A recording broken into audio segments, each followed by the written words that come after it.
And now, more with Social Women, with your hosts, Pat Cruz, Amy Diaz, and Bronwyn Dannenfelser.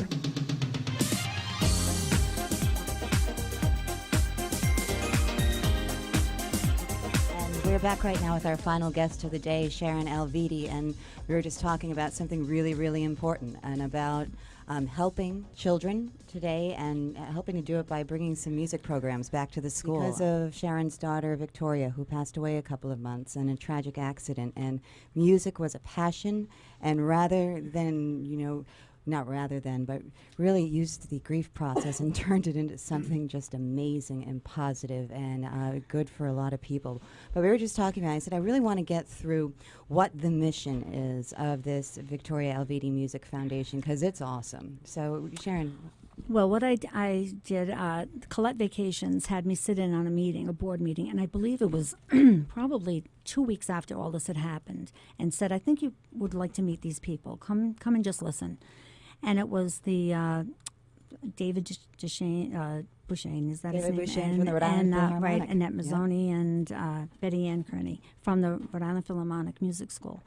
And listen to the good things they do. And somebody spoke to me and said, well, the Philharmonic and the music school, they have a lot of money, and they have kids that have money. Well, not true. You have to do your research, because they don't. They are servicing a lot of children that need programs, and they are working so incredibly hard to make sure music stays in school. And they have this program called Music in the Morning, and which just hit me. It was fabulous. It's just a CD.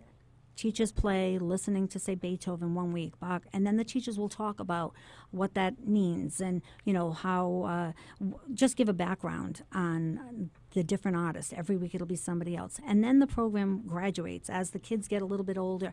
Then they get to bring their little instruments to the Philharmonic and play with the Philharmonic, and they have busing programs. Well, all this costs money, but it costs.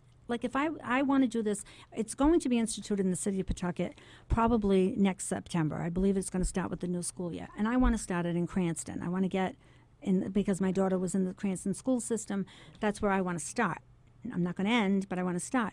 And if you're talking something like $6,000 with 1 million people who live in the city and the state of Rhode Island, are you kidding me? Give $1. Peanuts. I'm not asking for you to give $1 million. That'd be nice, but give $1. Everybody, just give something and help out. I mean, just do something. Don't go to Starbucks for a day, and give it to a foundation that's going to do something positive, with that money.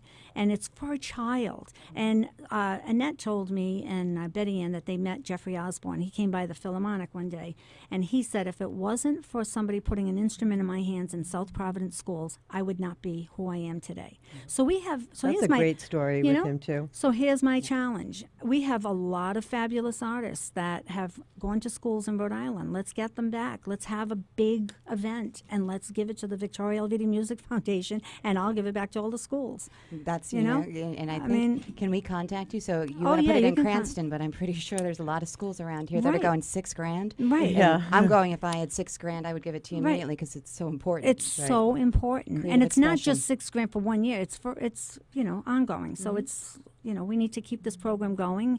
I mean, just what I've raised in 2 months is crazy. It's mind-boggling. So, I mean, it's just amazing to me that and it's all going to go back. It's all going to go back into, this foundation and do something good for schools. So get on board. What have you got to lose? A mother came up to me at Victoria's service and said, you don't know me. I read about it in the paper, but I just want to tell you, my daughter passed away in a car accident a few years back, and she was a musician, and I did nothing. She said, I never did anything, and I've been grieving for the past 3-4 years, or however long it was, and just never did anything. She said, but I want to help you.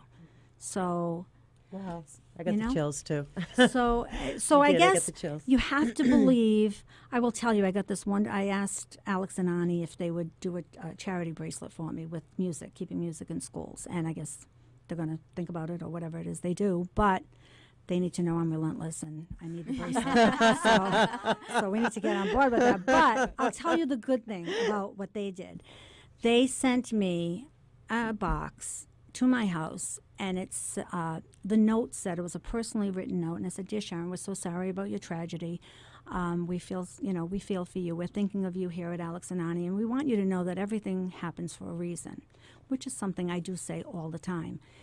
And it was kiss, hug, Alex and Ani. And then when I opened up the box, it was a bracelet, and it said, "Everything happens for a reason." Wow. So I haven't seen that one. Yeah. it's mine now. Wow. So you can't. What a But shame.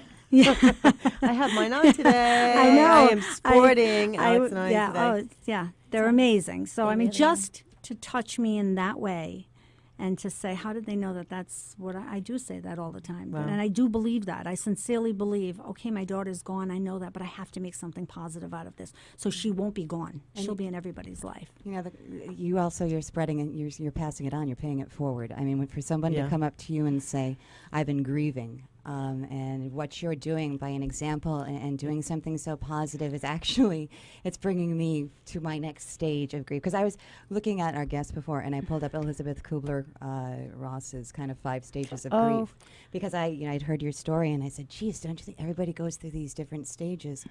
And I'm sure that you've got your own grieving process, because we do. But the fact that you seem to jump right into a proactive, positive movement, I think what an example to people who you can get stuck in grief. Well, you can get Yes, stuck you in can. grief, and I'll tell you a little story about somebody that's a friend of mine wanted to introduce me to somebody, another woman who lost her daughter, and said, "I'd like you to meet her. You have so much in common." So I met this woman, and her tragedy happened a few years back, and instead of her saying to me, how are you doing? I'm so sorry. It was me consoling her, and I was like, wait a minute, there's something wrong with this picture, because, and she said, "I never left my house for years. I never left. I couldn't move." So it does affect people differently. So I'm lucky. I'm one of the lucky ones that can turn something so negative and so horrific. And yes, I grieve. And yes, I walk by her picture and say, "That's the last picture I'm ever going to have of my daughter."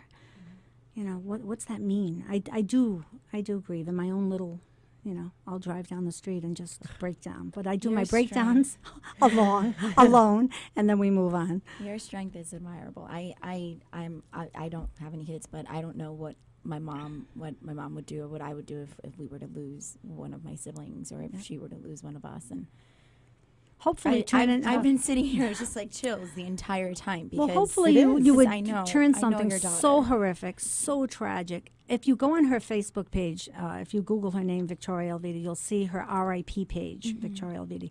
And I've been there. Have you been there? Well, you have Yes. to scroll down, because there's thousands of people that have written something about her. But the most unbelievable thing is something called The Stranger. And it's a stranger who said, "You asked me to be your friend on Facebook." And I said, "Why do I want to be your friend? I don't know you. No, I'm not going to be your friend." And after all this tragedy happened, he found out that they had similar friends, and they were DJs. They were both DJs. And she just wanted to, I guess, be his friend. And he ended up getting together with some people, and he built the cross and put it on the site. He went up to that canyon, and he put it with total strangers. And the whole thing is about, he calls himself the stranger. And I wrote back and said, "You're no longer a stranger. You're a friend." No.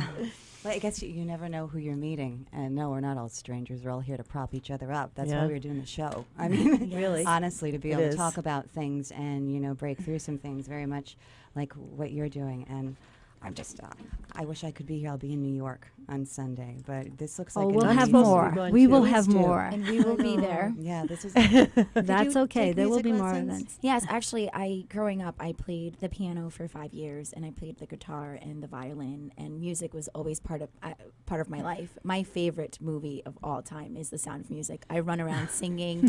I may not be able to do it very well, but